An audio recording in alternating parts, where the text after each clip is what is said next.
সরকারি কর্মকর্তা কর্মচারী হিসাবে রাষ্ট্রের টাকা অবৈধভাবে দুর্নীতি করে কামাই করছেন তার বিরুদ্ধে আমরা সারাশি অভিযান নিয়েছি। দেশের বাইরে গেলে দেশের বাইরে থেকে নিয়ে আসা যাবে না এমন তো কোনো কথা নাই। আমার কাছে মনে হয় বেনজির সাহেব যে কাজটা করেছেন এটা দেশ এবং জাতির জন্য একটা ব্যাড এক্সাম্পল। এখন প্রশ্নটা হলো ওনারা যদি বললেন যে দুটো বাহিনী বিতর্কিত, বাহিনীকে বিতর্কিত উনি বলেছেন দুটো বাহিনী দুজন ব্যক্তির কথা বলেছেন, বেনজির আজিজ দুটো বাহিনীর এটাও বলেছেন।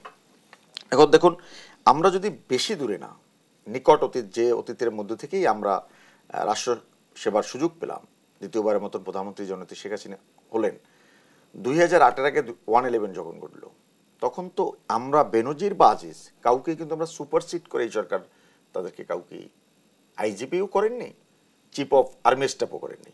সেই কারণে বলছি যে অবশ্যই সরকারের অনেক সফলতা আছে, সেগুলো এই সরকারের আমলেই কিন্তু তারা এত মালিক হয়েছে। আমি বলতেছি আপনার কোন জায়গাটা আপনি ফোকাস করতে পারেন, যেটা ওনারা করেছিলেন যে মঈনুল আহমেদকে সুপারসিড করে তাকে চিফ অফ আর্মি স্টাফ করেছিলেন। কি কারণে? মঈনুল আহমেদকে মনে করেছিলেন ওনার দলকে বিলং করে ওনার পার্টিকে আবার ক্ষমতায় নিয়ে আসবে। আমাদের কিন্তু সেই ইন্টেনশনের জায়গা থেকে তাদেরকে সরকারের যে সফলতা আমি আছি সফলতা একটা দেশের ক্ষমতা থাকাকালীন সময়ে আজকে আপনার ডোনাল্ড ট্রাম্পের রায় দিয়েছে জানেন কি, এবং this is the first time আমেরিকার কোনো প্রেসিডেন্ট ফৌজদারি মামলায় তাকে বিচারের মুখোমুখি করতেন এবং রায় হলো। তো যখন ডোনাল্ড ট্রাম্প ক্ষমতায় ছিল তখন কি তার বিরুদ্ধে কেউ বিচার করার উদ্যোগ নিয়েছিল বা জানতে পেরেছিল? নতুন একটা গভর্নমেন্ট সেই ক্ষেত্রে রাষ্ট্রের সুপার পাওয়ার মানে আমি বলছি তো যেটা এই সুপ্রিম পাওয়ারের সাথে তো আমরা চলি, এই সুপ্রিম পাওয়ারের সাথে তো বিএনপি চলে, এই সুপ্রিম পাওয়ারের সাথেই তো মনে করেছিল এদেশের জনগণ দরকার নেই, পিটার ডি হাস তাকে ক্ষমতায় বসিয়ে দেবে। এটা তো বিএনপির ভাবনা।